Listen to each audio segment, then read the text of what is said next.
All right, everybody starting to pile in tonight. Derek Webster from Ontario, Canada. Good to see you here. Hey, man, this is Chris with Cycle Source Magazine. I'm going to be your engineer for the next 60 minutes of performance talk. Troy McCracken, good to see you in with us here tonight. Hey, feel free to throw up your town where you're listening from so we can give you a little shout out. Welcome to Torque Performance. We'd like to remind you, horsepower is what you brag about, but torque is what you ride. Get ready for an exciting show. If you guys want to help us get this thing out there a little bit further, hit that like and share button. But be ready. In 2.5 minutes, we're going live with this episode of Torque Performance Television.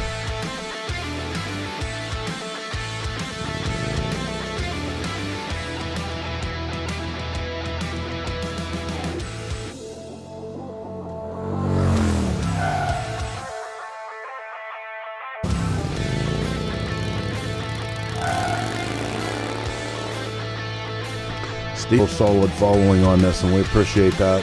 Want to give a shout out for that to everyone over at Choppertown and the Cycle Source family for carrying this show week after week. You can tune talk. Stick around, we're going live in a minute and a half. Chris M., what am I going to see?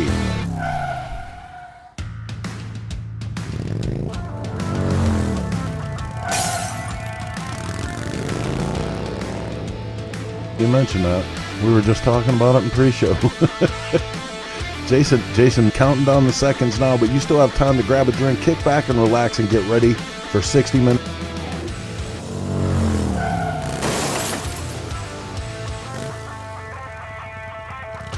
Okay, 33 seconds. I guess that's close enough. We're going to get this one fired up, man. Get ready to go live with this week's installment of...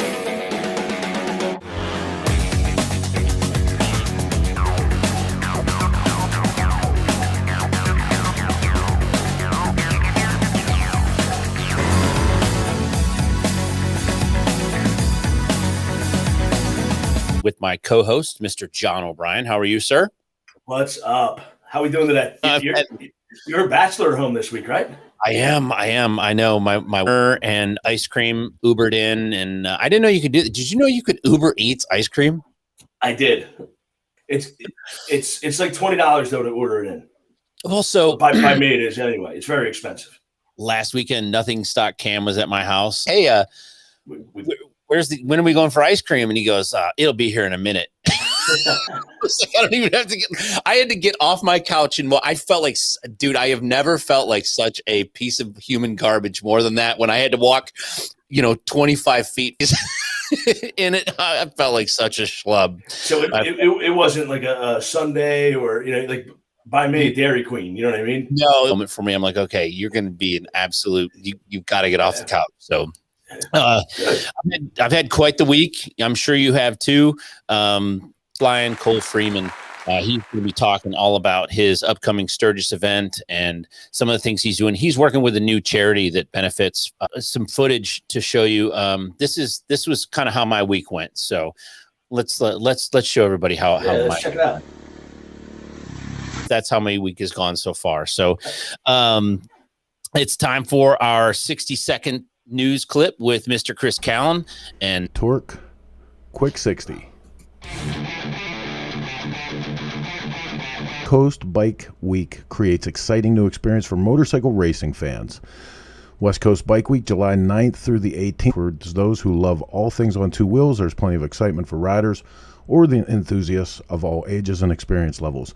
So to summarize this Tech Raceway, some bike nights, and even at the end they talk about pedal bikes, but it sounds...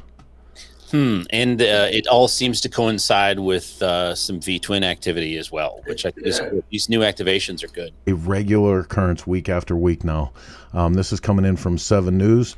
Tingsboro, Massachusetts, a group of thieves smashed through a window at a motorcycle dealership, grabbing bikes and then taking off. Surveillance video showing them out. And like I said, this is something that you're seeing this as like a regular thing, man. Everyone's doing this dash and grab now, It's or you've really got you just have to insurance up. I mean, you're not wrong. Yeah, man. Like I said, it's just a drag to see that that's something that, you know, it comes up in the. Have that? You had that on the shop talk Yeah. that on Sunday night. That was the one guy got stuck in the door. Got stuck in the door. Harley Davidson factory HD riders Kyle and Travis Wyman finished first and second at Road America. Harley Davidson's racers sweep podium spots. The Harley Davidson Screaming Eagle factory race in Elkhart Lake, Wisconsin. Kyle Wyman aboard the number 33 factory prepared Harley Davidson Road Glide Special powered by a modified Screaming Eagle Milwaukee. His new teammate and brother Travis Wyman finished second in his debut on his number 10 factory prepared Harley Davidson Road Glide Special. Hayden Gillum took third and completed the podium sweep for HD racers aboard his number 79 Vance and the boys at HD. Well, this time, I mean, you know, I said it last time when we were talking. I really, you know, John has, you know, they say they got a crate motor in there. That's awesome. But I wonder how long. Can't hate on people putting the work in, you know. Well, you know, here you have, like, for generations now, we've had guys in the bench race position with that. I would agree. Did anybody hear what happened to Indian with the 2 laps to go? Why, you know, what caused? There's not. It's funny. I was talking with I don't want to say who it was, but somebody who raced in a couple out of this thing. It hasn't really taken on as much as it's going to. I think the sportsman level stuff is going to be we're going to see an influx. I think by this time next year, you're going to have a substantial race in wallets and skill and ingenuity and all those things. So it's going to be. I'd be shocked if the sports class doesn't kick off or. Yes, sir. Next up in the news comes in, it was quite shocking. Residents alarmed as motorcyclists keep taking over 41st Street pedestrian bridge over Lakeshore Drive. Chicago. A view from a distance shows motorcycles taking over the bridge was supposed to be there to help people walk across the drive. Meredith, that's not very nice. Well, this is the thing about it. You know, it looks fun. I thought we were at a place where since hundreds of motorcycles crossing the bridge nonstop. Neighbor showed us video that captured over the weekend and said it was not the first time they've witnessed more than a dozen motorcyclists riding over the dozen and more than a dozen. Oh, look, a dandelion must be the last one of the season. Edition. Triumph Scrambler is up for auction. That is a good-looking motorcycle. Right? It is. God dang. And here's the great thing about it. Across the Meekum auction block with a charitable twist. The motorcycle is one of the exclusive run of just 1,000 produced globally and boasts a desirable serial number that matches the number plate run by Steve McQueen in 1960 Troubled Youth, which McQueen himself attended. Wow. Pretty cool. That is cool. Some Wikipedia as nails. So that's awesome, man. All right, man. Cool. Well, I'm going to turn it over to the professionals. I appreciate you guys listening. Well, to our first segment, our new product showcase this week. We've got a new product that I pulled off the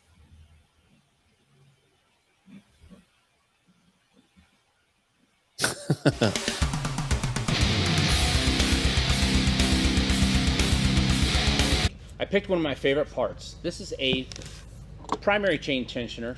This works on everything from an 06 Dyna. You probably have. They've been around for a lot of years. They build a lot of fantastic product. Primary chain case with the factory non-adjustable primary 3/4 of an inch play in the top of your chain. When you don't have that, you can overstress the main drive gear bearing. You can overstress the inner prime, kind of like the old Sportster tensioner does. You adjust it and a reasonable amount of mechanical acumen, and you're only going to need this fluid and one of the big gaskets to go around, and any torque to yield fasteners that you take off. These retail for about $180, and they're available at all Drag Special. Torque Performance Television, new product showcase. Have a great week.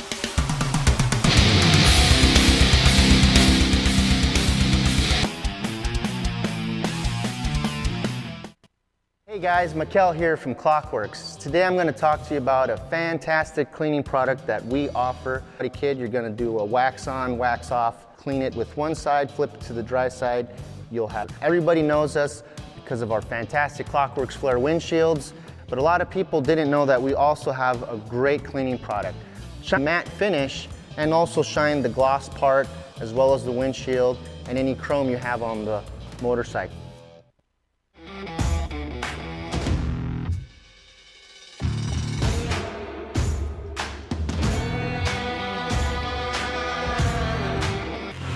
Everything we do at the track shapes what we build for the street and the dirt. You can see how bad these guys want it.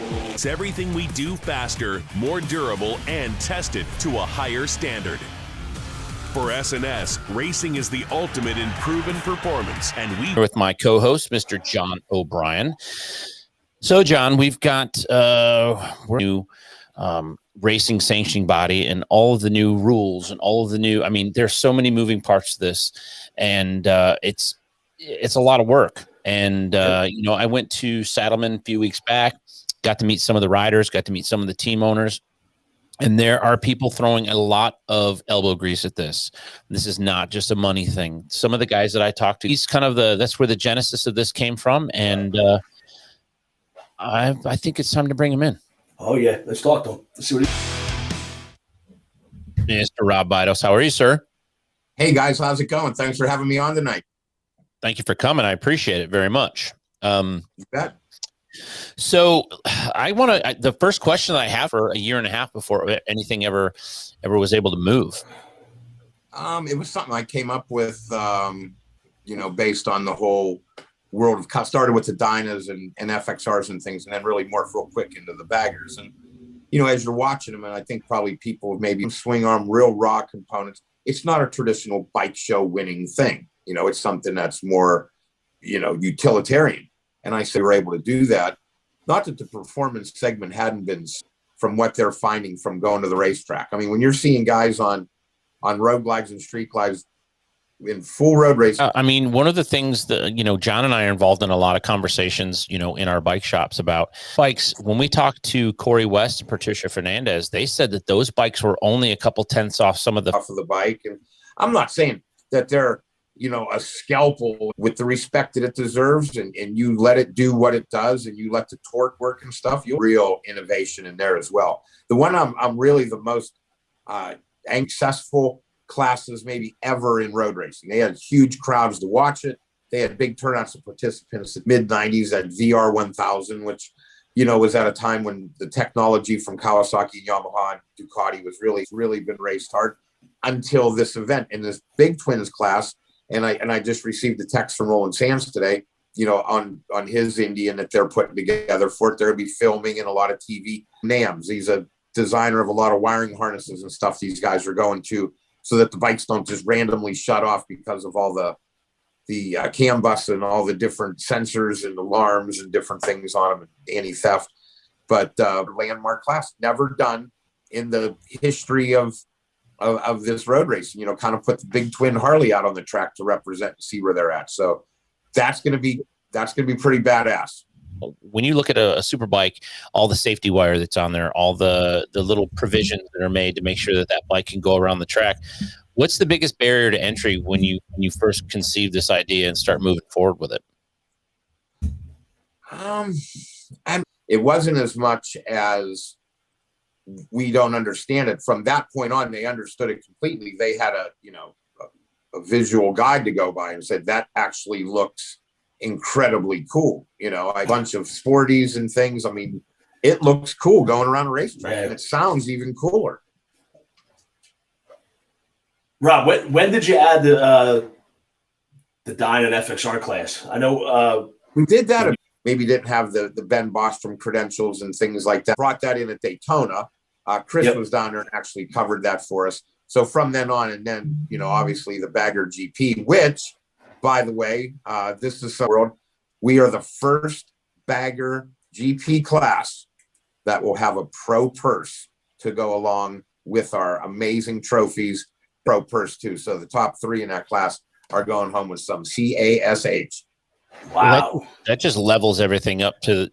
Well, I mean, you know, here's the thing: a lot of time and effort into the whole thing. I mean, we know that the attrition on the components that stronger, lighter, faster, bigger cam lifts. I mean, it's they're working that fast to come up with this stuff because it's the weekend. We know when we're bringing our fans in, it's not like we're going, well, hey, some of this stuff you're going to really night show to the bikes on the track. If you're a Harley Davidson Indian crowd kind of fan where, you're like, oh, okay, that's, every time there's bikes on the track, it's for you.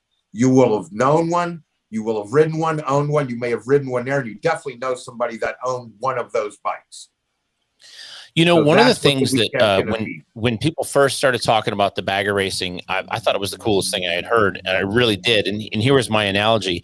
People were like, well, they don't handle, they look like shit. They're grandpa bikes, they're geezer glides, all these things. And the other question was, why would you even do that? And my answer to that was, and I hate to keep going back to an auto reference, but you can a 69 Chevelle is not a good handling car, but you can pro tour that thing and put bigger brakes, bigger tires, bigger suspension, and make it appropriate to compete against other 69 Chevelles, 69 Camaros and stuff. And that's where the pro touring thing came from. And, the Hot Rod magazine, they've got that tour that goes throughout the whole country where, there's all these different metrics that they drag race them, they road race them, all these things. It's not about necessarily what you're riding. It's the fact that you're doing something that maybe it wasn't built for that makes it so cool. Well, you got to remember, we have the most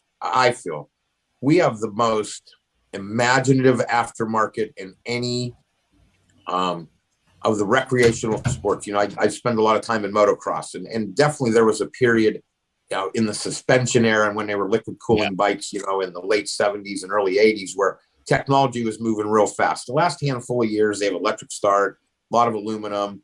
They haven't changed much in a long time.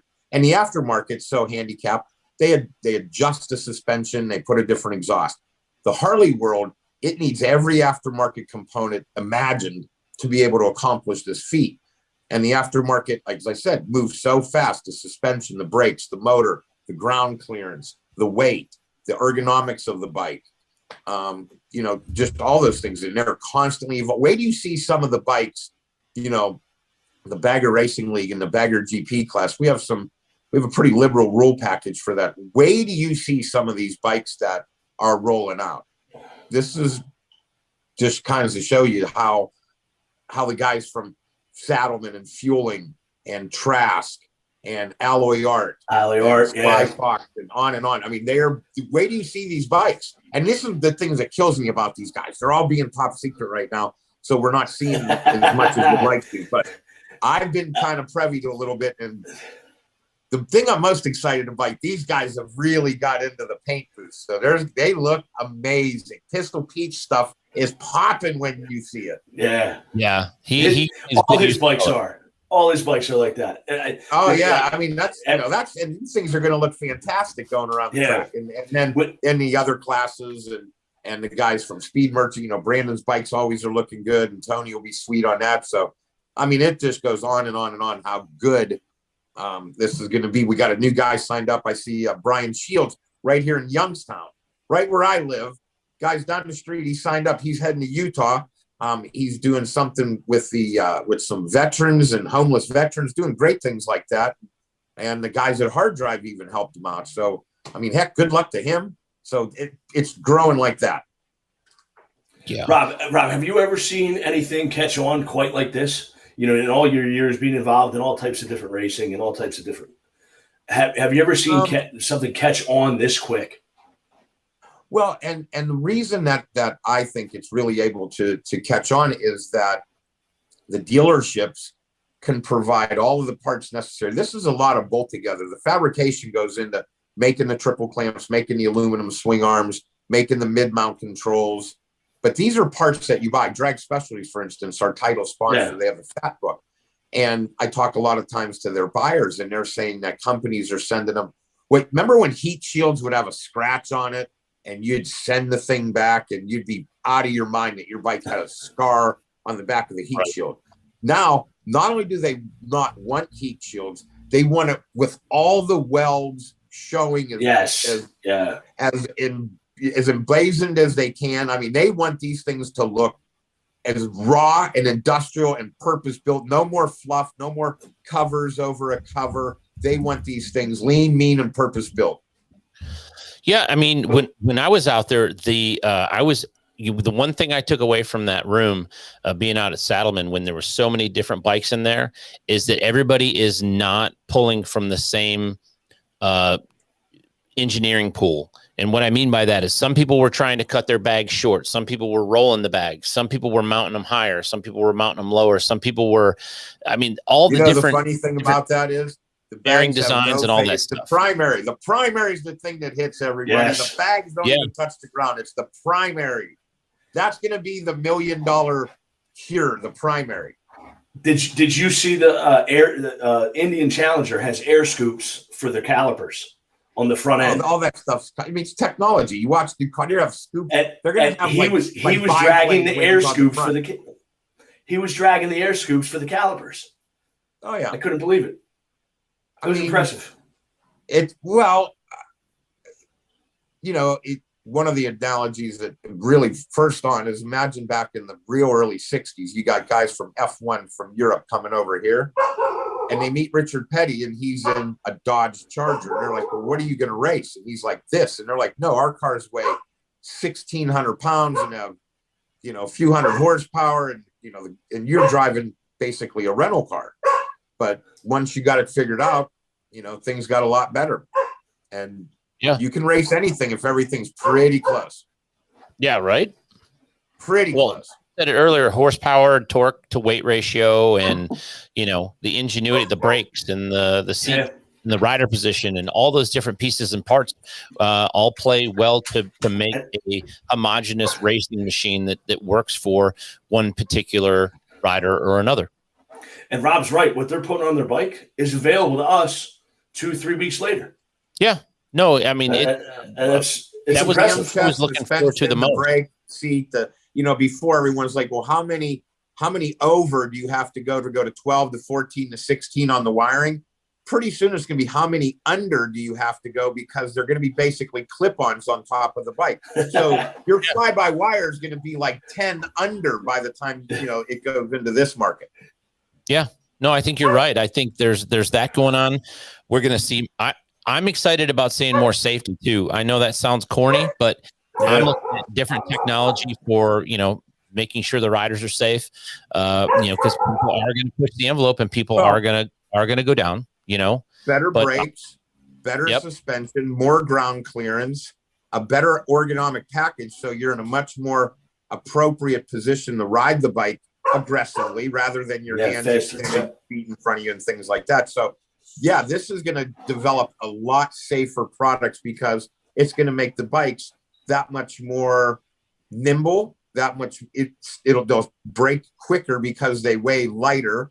They'll accelerate from danger quicker because they have more performance. They'll be able to maneuver around things because of better ground clearance. So it's a win-win-win-win. You can put about 35 wins on that.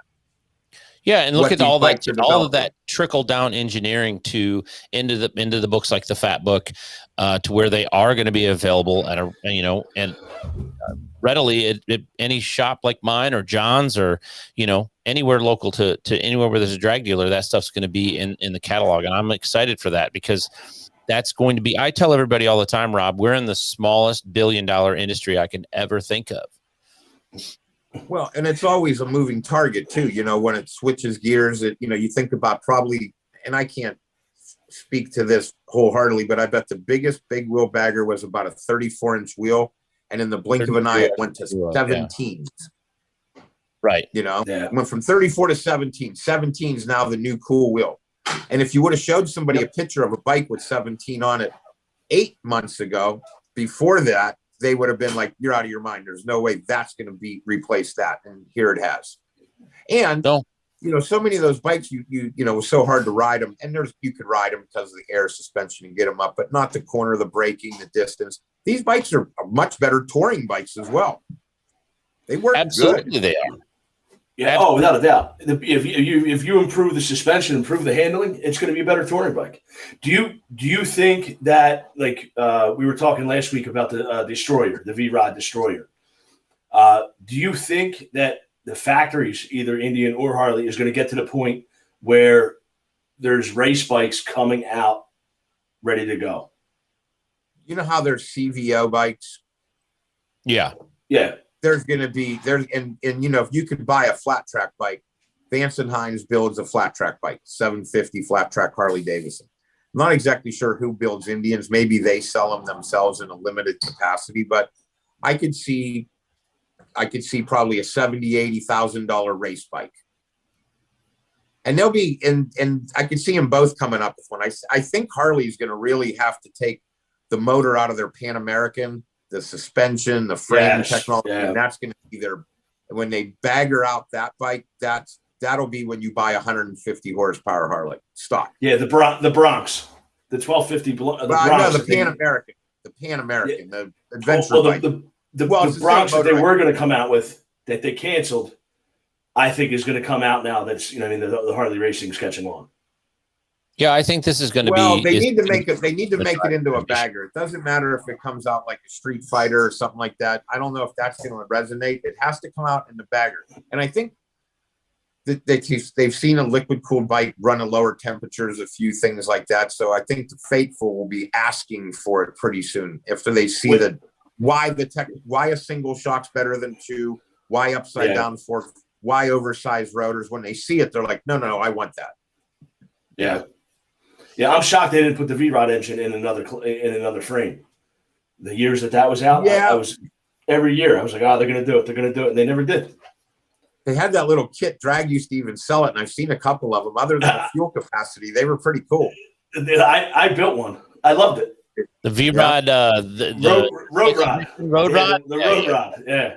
It was an awesome highway bike. Yeah, it actually was a very good looking bike. I want to remind everybody, if you've got any questions for our guest, make sure that you put them over here. Hey, let me give you a couple more things, because I know you got Cole coming up, and we got a lot of stuff that happened today.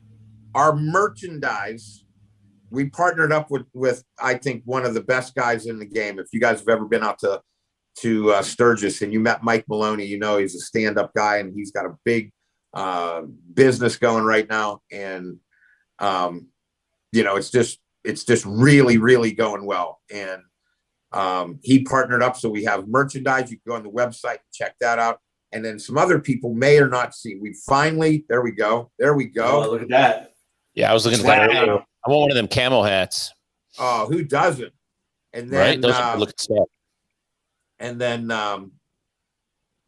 there's been so many people that have been, they want to race, and we never wanted to take the road racing community and go, nope, you got to follow our rules. We want to follow theirs. If it's safety equipment, if it's the way you organize and run and orchestrate a race, we're going to do that. The way you get a licensing, we're going to do all of that. We're coming in to be a guest, but when we do have it, it's going to be all for Harley. Well, we're going to have a ride race school on Saturday at the event. This would be that last minute guy that's probably been at the track a couple of times, wasn't able to get it done. They wanted to come out. We're flying in a guy.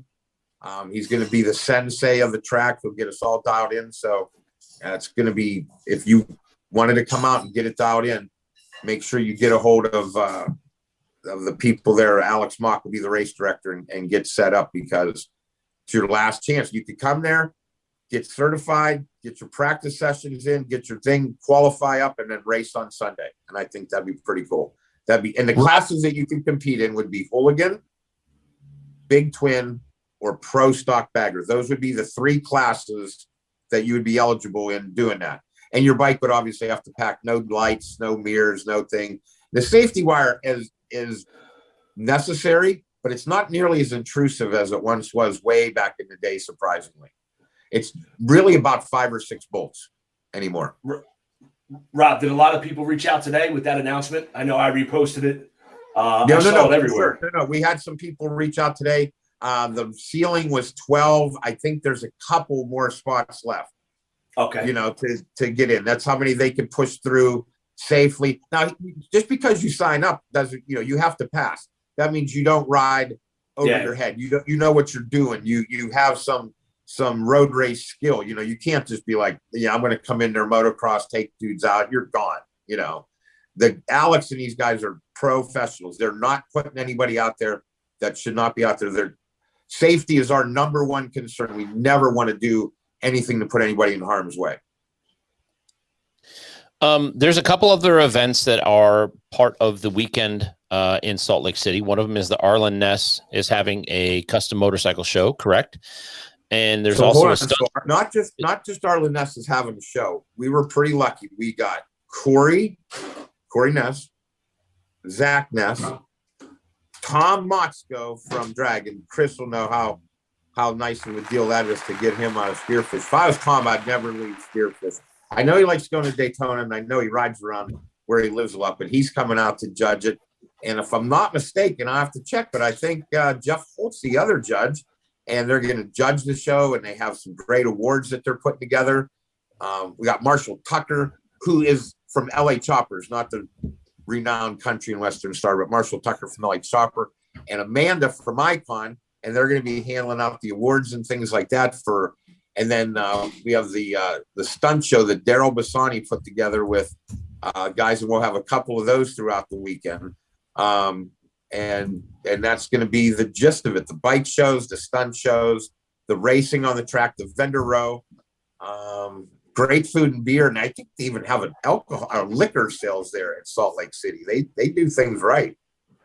And yeah, I just wanted to make sure that everybody knew that it wasn't just the racing. There's lots of things to go on. It's very V-twin centric. It's a whole weekend of lots of stuff. It's pure V-twin. We're the guys at Drag have a sister company, Parts Unlimited, who do a great job with the metric road racing side. And we said, look, we're just going to really concentrate on the drag side. We're not trying to mix in something where if you're coming there because you have a real passion for the Harley and Indian lifestyle brands, aftermarket, you want to see it, we're not going to bog you down with anything else other than that. I mean, that's what the weekend's going to got a bunch of dealers that are building bikes and coming out. We've got Ben Carlson that's going to be double classing. He'll be riding a Suburban Hooligan bike. And then he's riding a Sly Fox Pro Stock bike. Just a lot of stuff coming. Pistol Pete, Luke Leatherman bringing Ben Bostrom there. That's huge. Tyler O'Hara on the SNS Indian coming back. That'll be a fresh bike. I hear Daryl Bassani got Chris Rivas going. We got one of the greatest flagmen in the game. How about my guy there? We had him on one of our segments a couple weeks ago. That's one of our biggest posts on there. That guy's killing it. Right. So we got our new merch. We got our rider school. We've got our first event coming up. And now here's the thing. It's not a party unless you invite everybody. We need everybody to come. We want to do this. We want, and you guys were talking about the grassroots, as we have more and more track days and more ride days and more events and things, there'll be more and more racers and these events will grow. But these early ones, we need you to come out and at least check it out. Come to the event, support the guys that are doing it and girls. Obviously, Patricia Fernandez in her video with Corey West, phenomenal. But come support them so that, you can keep doing it again. Now, for the folks that don't, are close enough, and I think anywhere under 12 or 14 hours is close enough myself. But if you're not close enough, we'll be on Fight TV. So you download the app. Lucas Oil Productions is shooting it. It's going to be a huge camera shoot. The big semi is going to be in place, and you watch all the classes, all the main events starting at 1 o'clock Mountain. I believe that's 3 o'clock Eastern and noon. That was my next question. Now, is there any pregame? This is basically the Super Bowl for V Twins. Is there any pregame stuff that you watched before? No, the way they're going to be doing it, they want to get all the B-roll, they want to get everything shot, and they'll have Saturday. When we go live, they're going to have everything ready to go. I mean, it's the show. Now I'm hoping, I'm hoping that everybody can help support us. If they can't make it there, at least tune in and watch it. Have some watch parties, have some friends over, buy some merchandise, get around in your kit. One of the viewers just commented, are there any East Coast events planned? I'm from Youngstown, Ohio. Come on, Flair. Okay. You know I'm bringing it back by us. I hate flying on airplanes.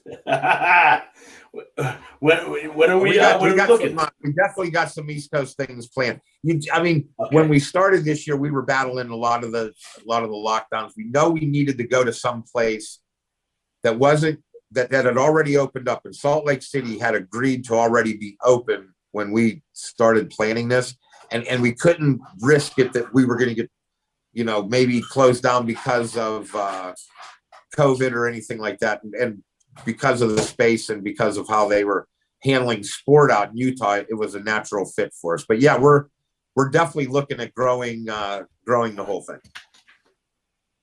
Can't wait. I can't wait to see you out there, John. You and Jason will have an industry class. I know. I'm dying to get out there. I have a family event that's been locked in for it's a wedding. It's been canceled. I don't know how many. Yeah. I don't know how many times. So I just can't make it. Hey, you could always put it on at the wedding. I'm going to for sure. And right over by the cake, put us on. Early enough to make it home to watch Sunday.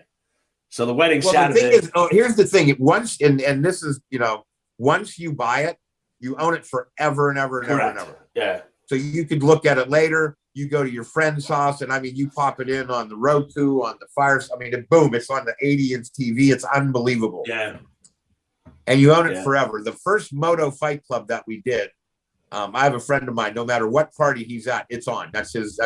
He doesn't bring beer. He doesn't bring any food. He brings that.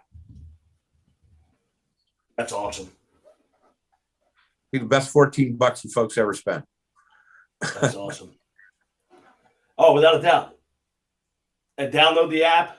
Is there any other options besides downloading the Fight app?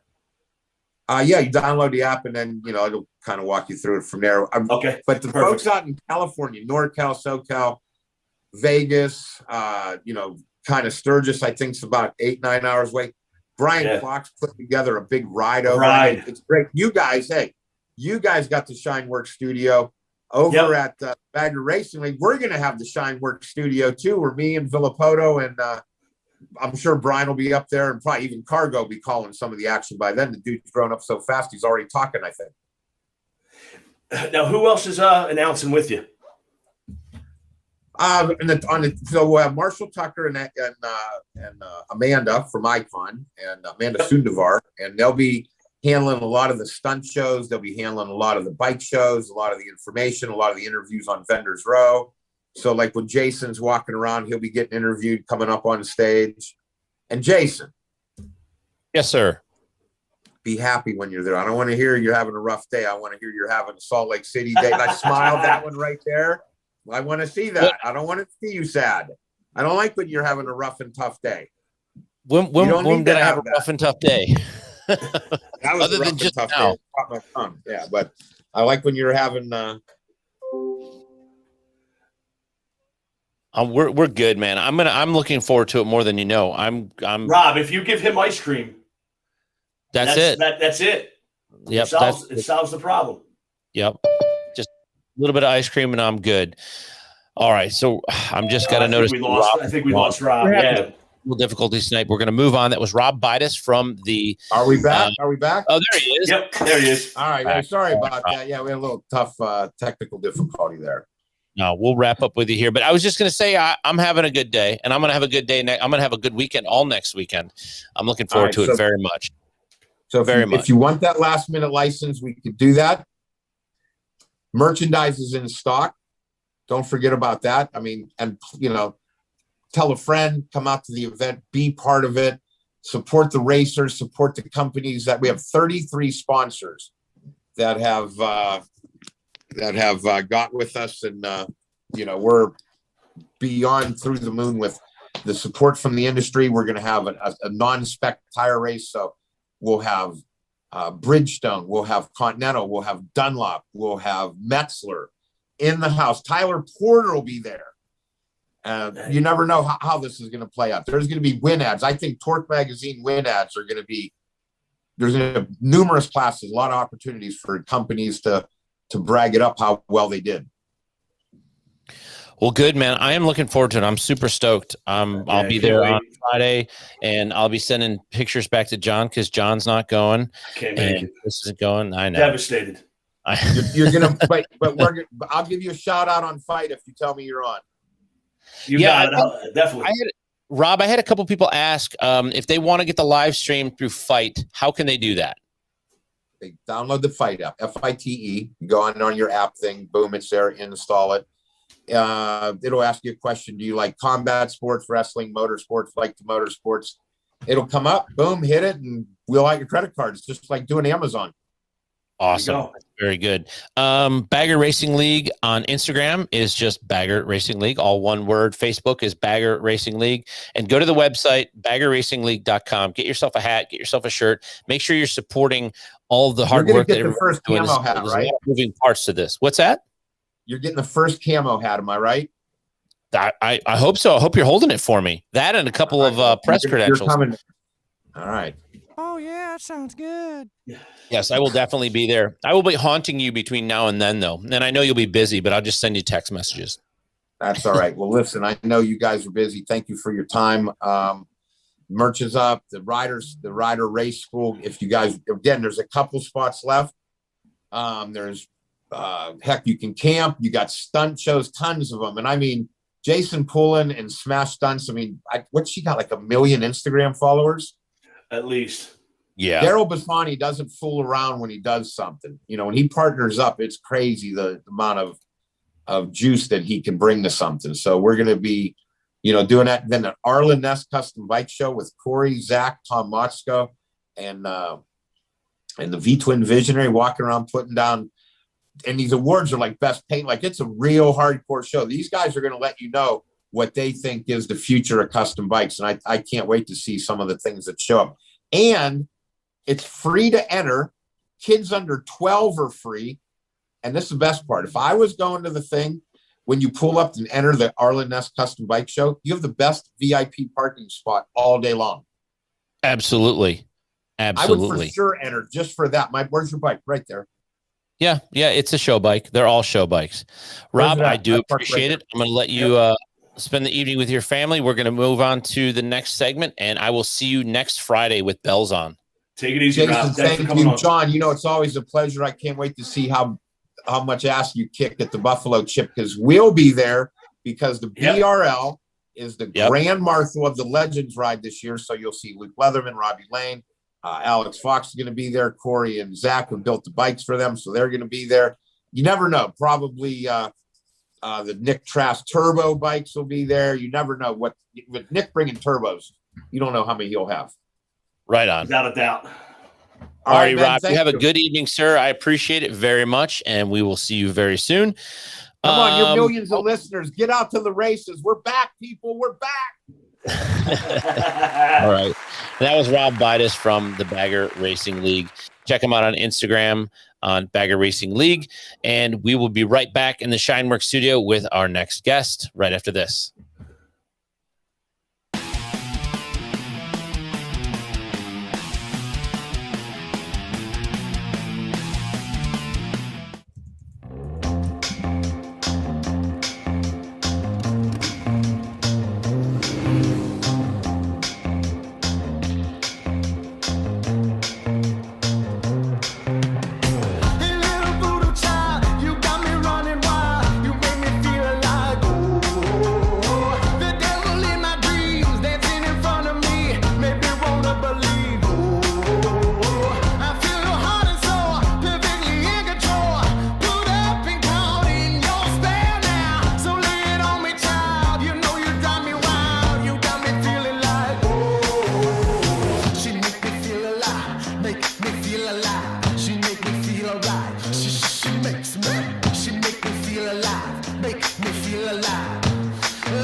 Nick Trask. You're watching Talk Performance TV. I decided to pursue a career in law because it gives me an opportunity to help people. When a client chooses us to represent them, they're entrusting us with a huge responsibility. It's our goal to exceed their expectations with our personalized service and to help them to achieve the best possible recovery to compensate them for their injuries. That's where we come in. We come in and we solve that problem for them and really set them on the right track in order to try and get back to what their life was like before the accident happened. We're ready to race. What's your strategy? Go fast.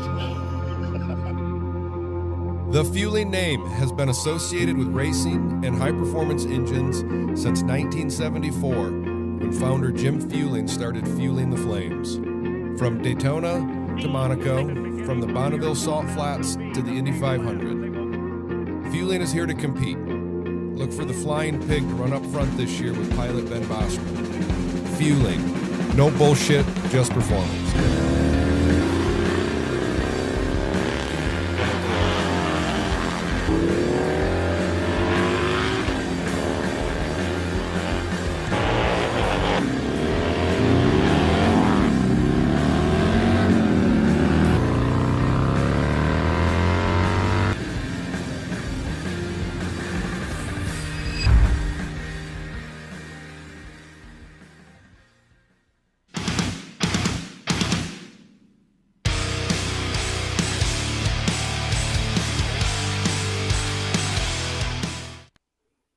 Welcome back to the SHINE WERKS studio. I am your host, Jason Hallman, and this is my co-host, John O'Brien, and our guest this evening, Mr. Cole Freeman. Hi, Flyin, Cole Freeman. How are you, sir? Doing good, man. How are you guys doing? We're doing well. Cole? You're in the Midwest, right? It's a little humid. but yeah, I'm in the Midwest. I'm in Missouri right now and at an event for First Form. But yeah, just hanging out. Awesome. You and I were talking earlier this week, doing some pre-interview stuff, and you had some awesome stories you were telling me about. You've got some pretty big events coming up this summer. Why don't we start with that, and then we'll circle back to some of your backstory stuff for people that don't know. Yeah. So, long story short, the city of Sturgis came to me and, well, actually, they came to me last year about doing the official closing ceremonies, and COVID happened, so postponed. And then this year, they kind of came back, circled around, and they're like, "Hey, let's get a proposal from you to see what you can put together." And I'm like, "All right."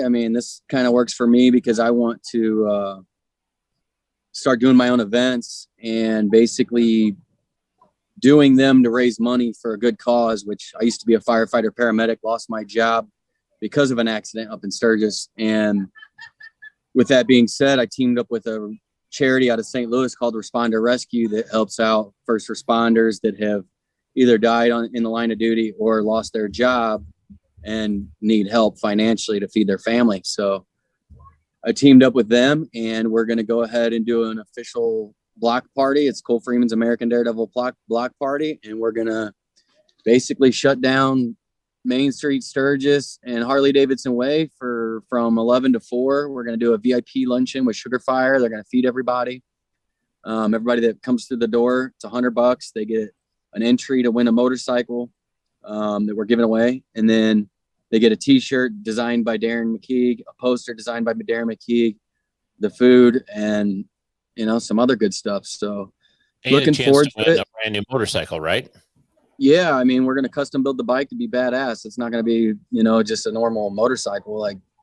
If it's got something to do with me, there's going to be some performance behind it. So, we're going to unveil the bike at Sturgis. So it's going to be good, man. We're looking forward to raising money for a good cause, and we're looking for some more sponsors to get involved. And, it's not like we're doing this to line our pockets. We're doing this to help people that help others. So.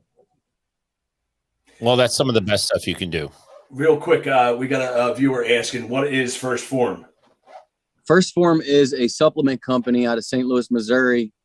And it's owned by Andy Frisella, a buddy of mine that started supplement superstores and then created his own supplement products. You know, they make everything. I mean, from protein to reds and greens. I mean, they got everything, and it's an amazing brand, man. And I'm looking to team up with them to do a bunch of big stuff. And he actually wrote the program 75 Hard, which is what I've been doing to get my mind right and to get my body back into shape. And I mean, really, it's a mental program. It's not a challenge, it's a program. And yeah, I've been busting my ass. That's the awesome. That's the one thing I saw. Like, you've got an interest. Andy has a very interesting backstory, but you have a very interesting backstory as well. And I wanted to bring up that 75 Hard because I've watched you there you go. Look at that. That's a transformation. You're about halfway through your 75 Hard, right? So yeah, in that picture, I was probably day 60 or something, but now I'm on phase 1, day 17. Day 17. So. Yeah. So that's a very tough thing to do. The Hard 75, you have to. There is a regimen, no alcohol, no sugar.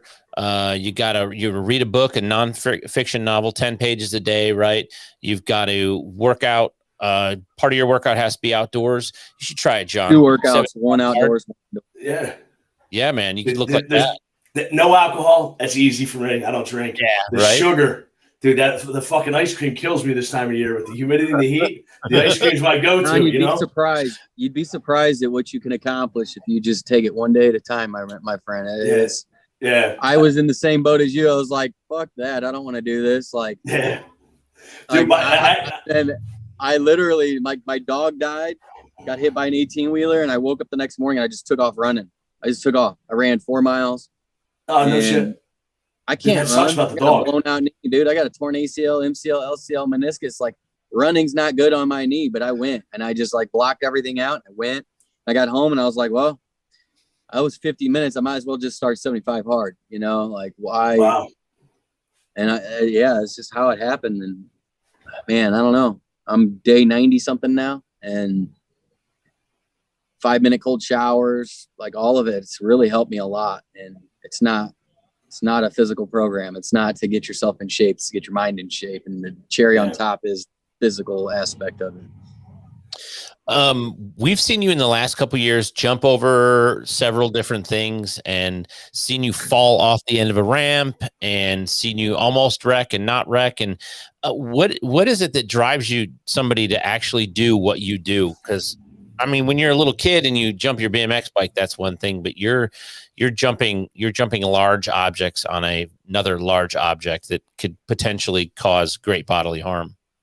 Oh yeah. I mean, the easiest way I can put it to you is that holy shit. This day and age, everyone is taking the dare out of Daredevil. And what I mean by that is they're using modern day ramps, they're using speedometers, they're wearing leathers, they're like calculated. All right. Not that I'm not calculated or know what I'm getting myself into, but I want to keep the dare in Daredevil. And what that means is I'm going to use nostalgic ramps like Evil. I'm not going to use a speedometer.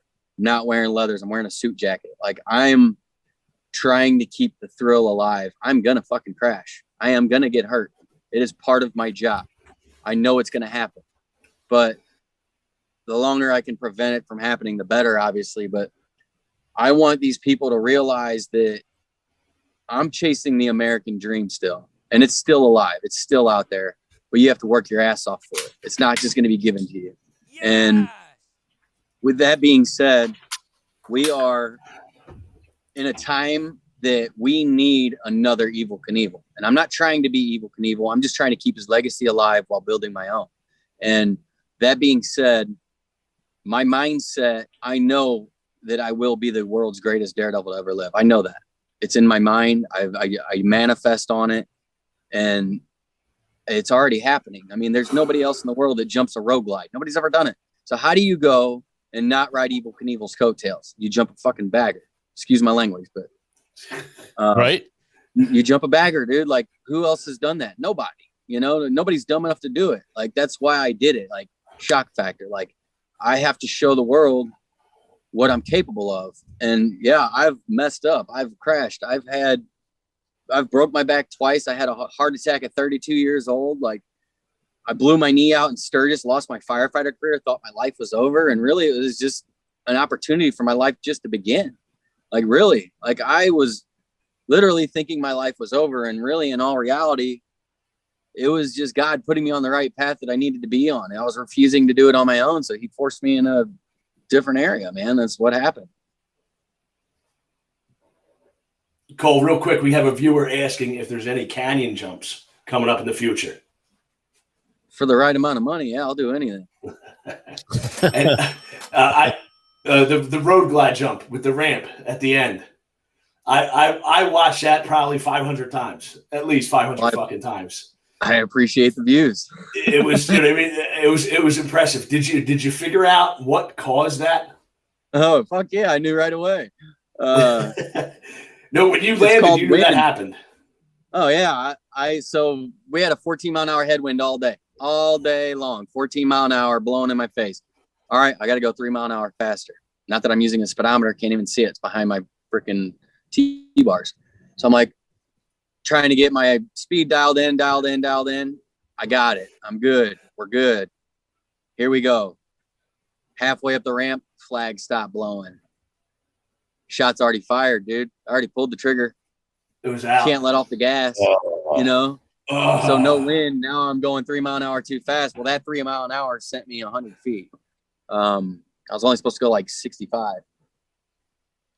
And yeah, I was like, son of a bitch, this is going to hurt. No and I just shit. held on. Yeah, man, I knew. Literally, I said it in my helmet. I'm like, this is going to hurt. Like out loud in my helmet, I said it. And yeah, that was when I had a heart attack. I got one quick question before I kick it back to Jason. How did you have a heart attack at 32? From breaking my back, they think I blew it through a blood clot. They don't really know for sure. Got it. And I was partying, don't get me wrong. I was having a good time. So I don't know if that was part of it. I was going through a breakup, so I don't know if that was part of it. I mean, there's all kinds of factors. I really don't know. They don't know either. But yeah, I fucking had a massive heart attack. Like, I was dying.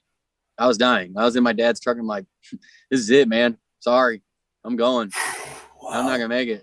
Like, I'm not going to make it to the hospital. Like that feeling of impending doom, that's real. The feel like people say like an elephant sitting on their chest, it's real. Like I was a firefighter medic. I used to hear people tell me this all the time. And then it happened to me and I was like, oh shit, this is a heart attack. I need to go to the hospital. Yeah, it was crazy, man. Has that changed? Did that change your attitude towards life in and of itself, or, you know, being near death? Yeah, I mean, yeah, it did. But I was back on my bullshit, partying and not giving a shit about my health. And yeah, man, I just started going down another slippery slope, fast, faster, and disaster. That's the best way I can say it. Like, that's been my lifestyle, like fast, faster, and disaster. Like, and now I'm changing it, man. I've been sober since February 12th. And, you know, I mean, it's been a long road, you know. Mentally, I have depression, you know. I mean, I'm human, dude. Like, I've, you know, had some shit happen just like anybody else, but it's how we deal with it, you know. And I'm learning to deal with it in a better way than, you know, drinking or, you know, whatever, partying, whatever it is. You know, I'm just fuck, man, I'm human, just trying to learn from my mistakes and grow and be better. Well, you know, it takes pressure to make diamonds. So that's one way to look at it. I got a couple questions for you, kind of about the stunt career and the daredevil stuff. Do you have like a favorite bike to jump on for different types of jumps, or is that part of the challenge, is trying to make something that kind of two parts that don't fit necessarily in the way somebody would, you know, obviously a dirt bike's easier to jump on than a street bike, right? So, but is there a bike that you have that you feel like you can make pretty much any jump on? No, I would just get on them and jump them. I mean, I don't even modify my bikes. Like my road glide stock. Like I just jump them. And really, if I were to like say the bike I would love to jump, well, yeah, I have the opportunity to use one of Evil's bikes to break some records. I just need to raise a bunch of money. And yeah, we're going to do it. It's going to happen. It's just a matter of time. But yeah, that XG750 is a great jump bike. I mean, it's stock too, you know, I got a cool paint job and exhaust on it. Like, it's not built to jump. I never really built any of my bikes to jump. I just send it. I just got on it and jumped it. I mean, literally, like, I bought my ramps, set them up in the middle of a street behind a bar illegally, pulled my speedometer off, pulled my front brakes off, and just hit the ramps. Like, here we go. Let's go. And cops showed up about 10 jumps later and like, dude, you got 15 minutes. Get these things out of here. We're bulldozing them. And I got them out of there in 10. But yeah, I mean, it's been a crazy road, dude. Like, I'm definitely blessed. Yeah, that was a good one. Yeah. Dude, like I said, I can't tell you how many times I've watched that. Even watching now, I'm still impressed. It takes a set onion size of grapefruit to do something like that. It's awesome, man. It's very awesome. Thank you. I appreciate it. So this is your professional vocation. Do you have any professional support? Like, do you have sponsors? Do you have people that provide you with like steady, or is this something that every time you go out, you've got to hustle? Every time I go out, I hustle, man. This is a never ending game. Like, it doesn't just pay itself. You know, maybe one day it might, but yeah, I hustle. I work my ass off for this. I have to go get sponsors, and you know, doing this. I used to chase events, Harley dealerships, but I'm done doing that. I'm not worried about those anymore. I want to do my own events. I want to raise money for a good cause, and that's kind of where my head's at. I need to do something to benefit others, not just myself. Whereas before I was just worried about lying in my pocket. I didn't care about anybody else. And that's changed, man. I don't want to do that anymore. I want to help others. And by aligning myself with a charity and actually doing something for a good cause, it makes a big difference, you know? John, do you have a question? Yeah, quick question. Cole, the video of where you're coming up to the edge of the ramp and you're going to stop and you nosedived over. What happened there? False neutral, man. All right. Early in the morning, I'm like, it kills me. I was like, we need to move these barricades back 20 feet. I need 20 more feet. And they're like, we'll do it for the jump later. And I'm like, we're doing jumps right now to test the bike out, because I just put a new saddleman tail section on it, so it kind of messed with the way the bike flew. So the bike was nose diving, and first jump, bike nose dives, adjust suspension. Second jump, nose dives, adjust suspension. Third jump, kind of flew all right, adjust suspension. Bang first gear, shift into second at the bottom of the ramp, gave it gas, and it hits rev limiter. I'm like, that's not good. Can't go to the left, can't go to the right. Had a 1945 Harley Davidson to the left, and had a bunch of kids and family to the right. So I couldn't bail. And everybody's like, oh, why didn't you go off to the left? Why didn't you go off to the right? Well, I fucking would have, but I didn't have an opportunity. Like, if I wanted to kill somebody. Yeah, sure. You see that little piece of wood to the left there? Yeah. Well, to the left of that, about 5 feet, was a bunch of kids and stuff. Like, just a bunch of people standing. I mean, you see all the people running over there. So yeah, there wasn't really anywhere to go. And it's just part of the game, man. You got to know that blood, sweat, tears, skin, it's all going to happen, man. You're going to get hurt. It's inevitable. It's not if, it's when. Right. And I mean, there's guys out there that jump every time and don't get hurt, but who wants to watch that? Who wants to watch somebody? I love it. I love where your head's at. I'm serious, man. Like, people do not want to watch somebody land safe every time. Like, my shit's sketchy every time. Have you thought about doing movies? Like, huh? Have you thought about doing movie stunts? Yeah. I just ain't into the pedophiles, man. I don't like them. And everybody in Hollywood's a pedophile, I think. So, oh man, I'm sure there's some good ones out there, good people out there in the Hollywood industry. I just don't really want to get tied up into the bad part of it. But yes, I would do some movies for the right amount of money. Yeah. Right on. Let's tell us a little bit about how you got involved with the Responder Rescue and what they're all about, and how people can find out more information about them.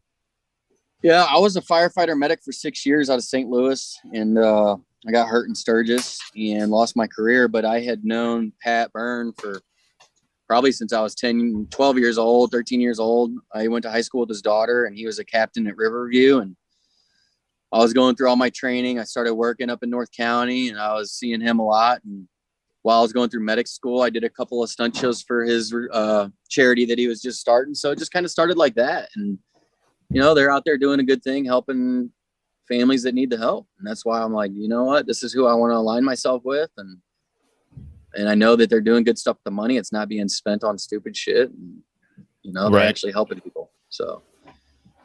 No, that's fantastic. Anytime you could can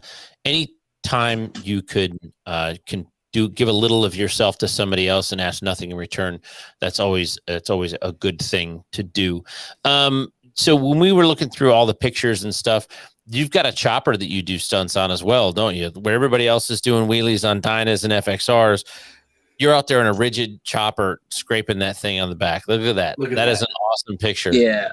So Jason, let me tell you something. I've been ahead of the game 10 years. And what I mean by that is, like, I was wheeling in a bagger 10 years ago. These guys are just now coming out wheeling in baggers. I was doing this 10 years ago.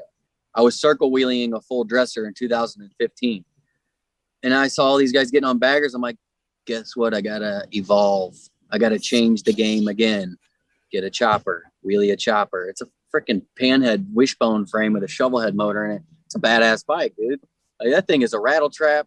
If you don't have tools on you, you're not getting home. Like, it's a legit chopper.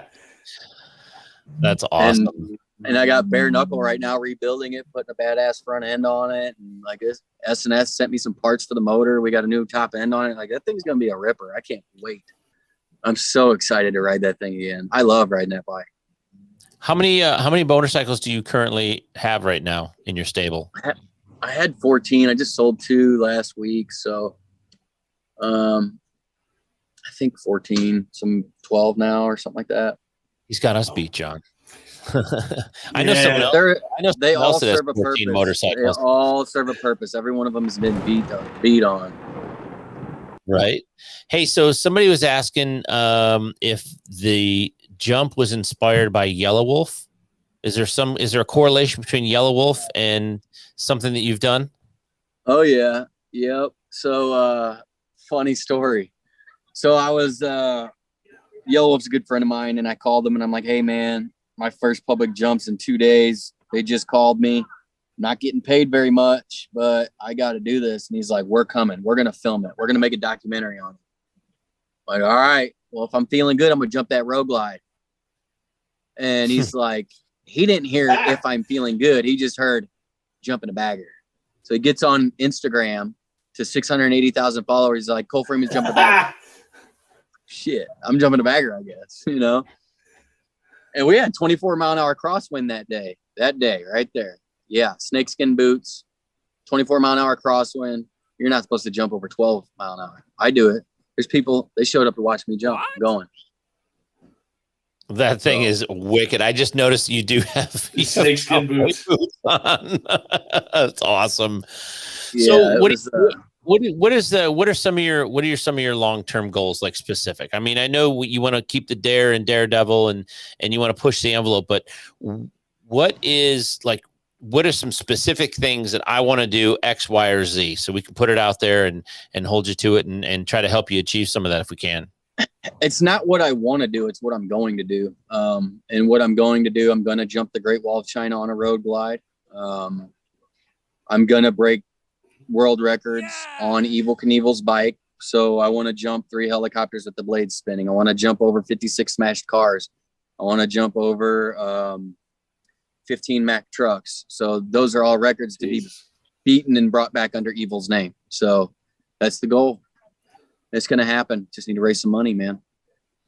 What's the biggest jump you've ever had up to this point? Sturgis was 116 feet. And then 100 feet on the bagger and Mitchell. Wow. But like, people are like, why aren't you going further? Well, you got to pay me. I got to get paid to go further. Like, I'm not going to go out there and risk it for nothing, you know? I got a kid to come home to, man. Right? Yeah, and man. He needs his dad. So if I'm going to die, it's going to line his pocket. So you're going to be at Sturgis. You're going to do the closing ceremonies, right? Yes, sir. And people can find out more information about you on your Instagram. Is Instagram kind of like the best place to keep up with you?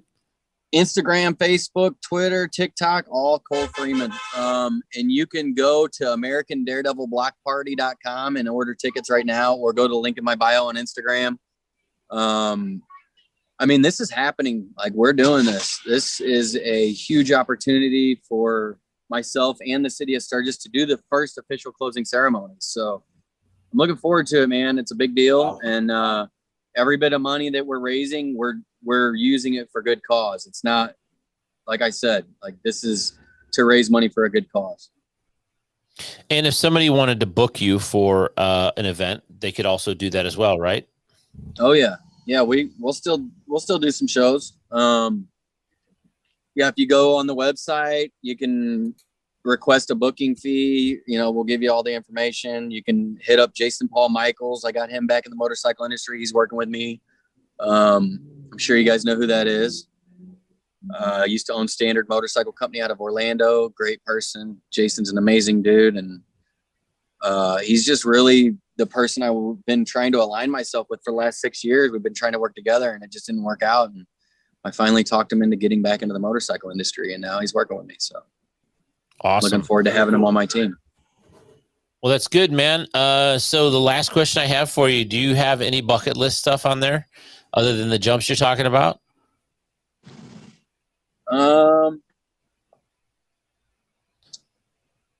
Bucket list. I need to jump out of an airplane at some point, but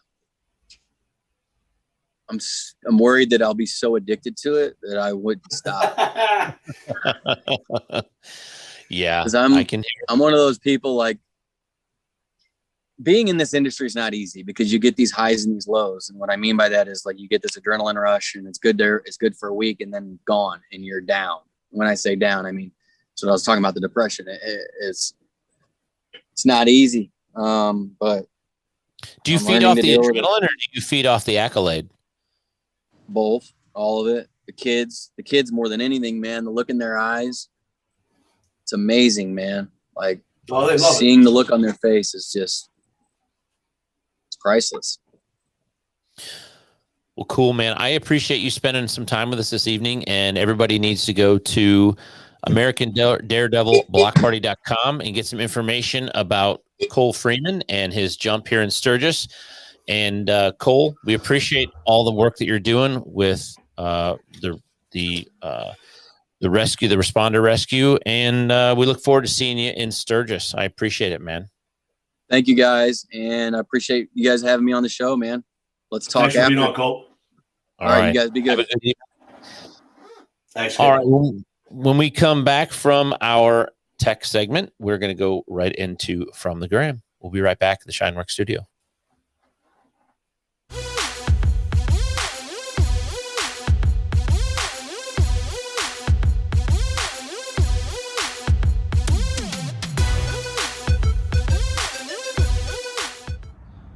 Hey guys, welcome back to this week's Tech Tips on Torque Performance Television. It's Mark again from Texas Performance Motorcycles. This week's tech tip, we're going to kind of go over some basics of what we like to carry on our bikes when we travel, and how that set might differ depending on what kind of bike you ride and what you feel comfortable tackling on the side of the road. All right, so I kind of break mine down into multiple sets because currently on the bike I'm doing the most traveling on, I don't have saddlebags on there. So I kind of have them broken down so I don't just have one big giant lump of tools. A good quality set of just some generic hand tools is always good. Some sort of wrench, an adjustable wrench or pliers, a screwdriver that has multiple attachments. This one happens to have a low carrying case in the handle.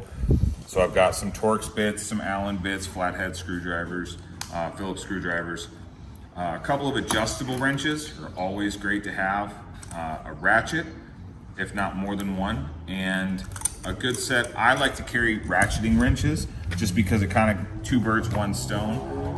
You have a box end wrench and an open end wrench, and you have a ratchet just in case it makes it easier to get things in and out while things are hot. You're on the side of the road, you don't have to keep popping off a closed box end all the way. I always like to keep some sort of magnet in case something falls. This is just what I put more bits in for the drivers. I've got electrical tape, is always a great thing to have. These are some of my bike specific tools. and adapters. You know, some basic things you're going to want to be able to do is adjust your clutch cable, adjust your clutch completely, adjust throttle cables. You want to be able to, you know, check torque on, you know, front axles, rear axles, calipers, brake pads, all sorts of different things. And that's going to really depend on your bike. So you're going to have to look at your bike, understand what you need to do it, and pack according to that. Always like to have at least some sort of rag to help clean up anything. And then just an assortment of sockets, just a good assortment of deeps, shallows. Spark plug socket is always another great thing. Again, that one's going to kind of depend on what bike you have, which spark plug socket you're going to need, and if you need anything else to get at those spark plugs. But a good plethora of different tools. And we also, again, we have, you know, this is another fun little tool that we like to carry. It has a quarter drive on one side, as far as a quarter bit driver, and then a quarter drive ratchet on the other side. So we can adapt multiple of these things that we're carrying into different situations to help us get at whatever we need to do. This is the one that kind of stays on the bike most of the time, even when we're not traveling. There should be a flashlight, and a little screwdriver, a little you know, snap-on or Matco screwdriver. Just some real basic things. An extra seat screw. Anybody that's having one of those fall off going down the road knows how much that sucks. This is for adjusting the fairing that's on the bike. I always keep stickers for the shop in this bag, but this one is a good one that we always like to keep on the bike. It's just some sort of tire plug kit. That's something that while you're on the road, if you have a tire go out, it's a pain. And if you got some way to plug it and refill it, it's fantastic. And this actually has two different ways. So this one is a separate tool. It actually takes the old CO2 pellet gun cartridges from back in the day when you were a kid. And it stores them upside down so you don't have to pre-puncture them. And it can travel like that. You might need a couple of these to do a tire, or you can do a kit like this. It has everything. So this has the actual tire repair kit in it, but it also has these giant CO2 cartridges that are designed to fill the tires a lot quicker and easier. But I always like to keep both because you never know if one's going to be enough, if it's going to leak going down the road, you're going to have to pull over multiple times. And you can kind of pick these up at any Walmart or Academy or any place like that on your trip. And then this last one is a little more random stuff, I should say. So again, lights, tire gauges, always a big plus. You never know when you're going to work on the bike in the dark. A lighter, a good set of just Allen keys. I like to keep a little light that plugs into my battery tender charger, just in case something happens with these. I keep a bag of just kind of some random bolts. I'll just take a few of them and toss them in a bag. That way if something happens, something backs out, I at least have a way to at least bolt it back onto the bike getting down the road. A paper clip is one of those things that people don't really think of. It is a fantastic tool to keep in your tool bag to help if you have to disassemble to do a wire repair on some sort of wiring that's going on your handlebars or whatever other part of your bike. And then I keep some little heat shrinks, side of the road heat shrink repairs. So these have a little solder built into them, just in case something happens. And I keep some mini fuses and some regular fuses too. And that's kind of basically what I will travel with most of the time in Loctite, blue and red Loctite, just so that way whatever repairs we do have to do on the side of the road, we can at least make sure that none of that's going to fall off. All right, guys, thanks for tuning in to this week's Tech Tips on Torque Performance Television. Don't forget to follow Torque Performance Television at Torque Mag USA on Instagram. Don't forget to follow us, Texas Performance MC on Instagram and TexasPerformanceMC.com. And we'll see you again next week, Thursday at 9 p.m. Eastern for Torque Performance Television.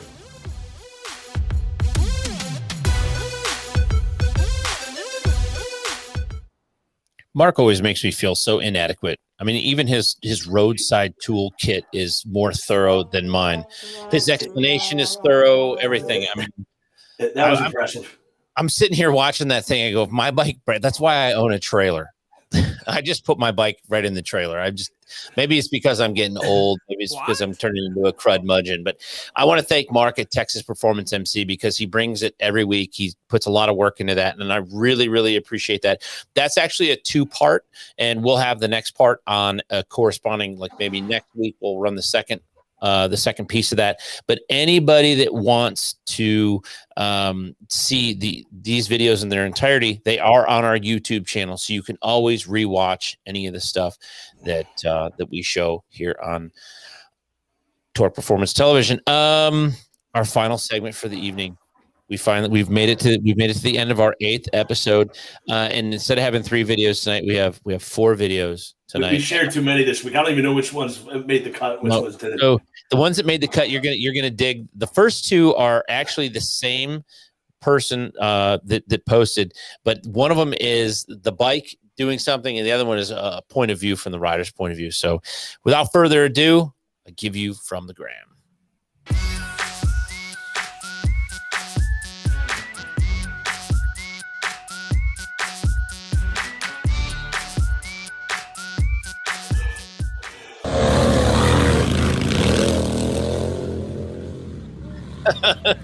That's so shit. Not sped up or nothing, dude. That guy is just going hard at it, you know. And you know that's somewhere in the Midwest, because you can see that's at a ski lodge, and you see the ski ski car. What do they call those things? The carrier or whatever. I can't even remember anymore. It's been so long since I skied. Dude, you got to follow this guy. It's P_DUD. He has got a shit ton of cool videos on his page, and he runs this thing. He runs that at the hill climb. Yes. The next video is that same run that you just watched. Watch this. This is great.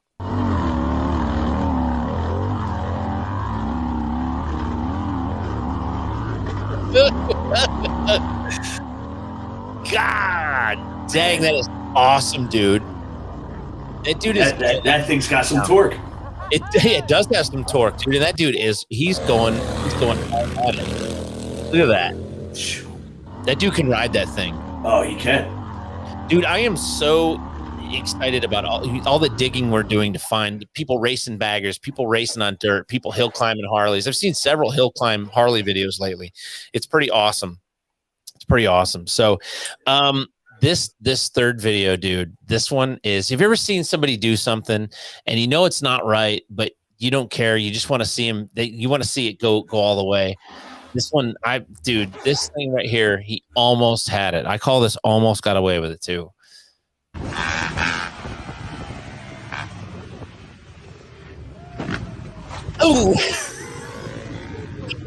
Oh man, dude, he almost saved. Do you see how hard he hit that parked car, bro? He rocked it. He rocked it. Golly, he hit that thing hard. He didn't knock the wind out of himself anymore. So, look at it. Here it goes. Here's the thing. If he would have just grab the front brake a little bit or something. I don't know. I don't know what he was thinking. I think he was trying to ride it out and didn't go so well. So our fourth and final video is you got to hear it. This is a Road King at the drag strip. If you guys aren't following Cycle Drag, it's an awesome page. This guy has got a lot of videos on YouTube, a lot of videos on Instagram, and he gets right up in there. This thing is badass. Check it out. Gosh, that was fun. Unfortunately, the video was not landscape, so we had to switch it, but it's worth it.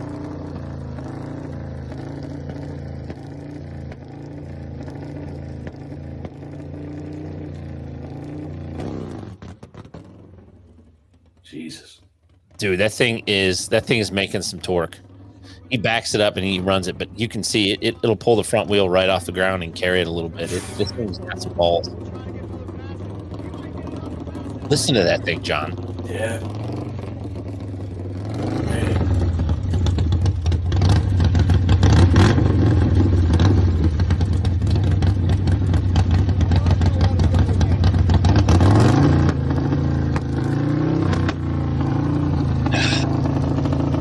This makes me want to build a track bike so bad.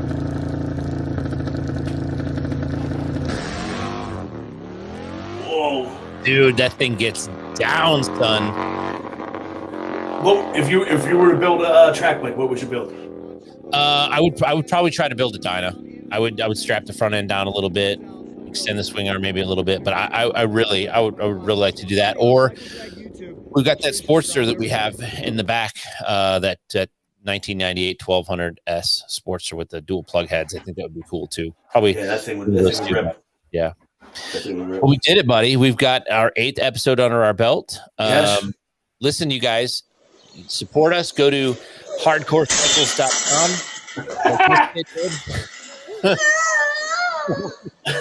Every time I hear that kid cry, dude, I laugh harder. That's like our official opener from now on. We've got to find a way to incorporate that. He got fucking destroyed when he hit that.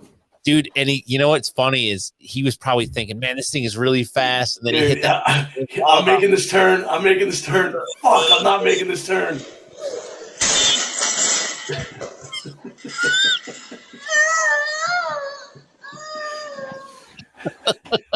I wonder if his parents laughed as much as we are laughing at it. We have gotten 4 weeks of laughter. No, it's just unbelievable.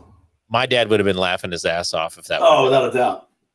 Hey, so listen, make sure you go to hardcorecycles.com if you're looking for Father's Day sale. Father's Day sale's ripping this weekend. Battleman, Legends, Convention. Look at all that. Yeah. And if you're in the Central Florida area, feel free to stop by Cycle Stop USA. And if you need any tech stuff, give us a call. We're here to help you in any way that we can. Complete engine builds, trans builds, and in a couple weeks, I'll have a dyno. Ooh.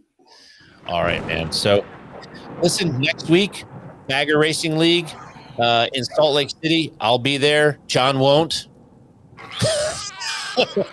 Killing me. Yeah, I know. Killing me. I know. When I realized that was, the same weekend, my brain was just like, fuck, I gotta. There's nothing. Yep. So I'll make sure I send you lots of. I'll text you lots of pictures. But awesome. everybody that's commenting over here on the right, I appreciate it. Thank you so much for watching, you guys. And Shine Works Studio, thank you. Yep. NAMS, SNS, Metzler. Yep. Definitely appreciate it. Yep. Thank you, guys. Have a good week, and we'll see you next Thursday at 9 p.m. Eastern. See you next week, guys. Bye. Take care.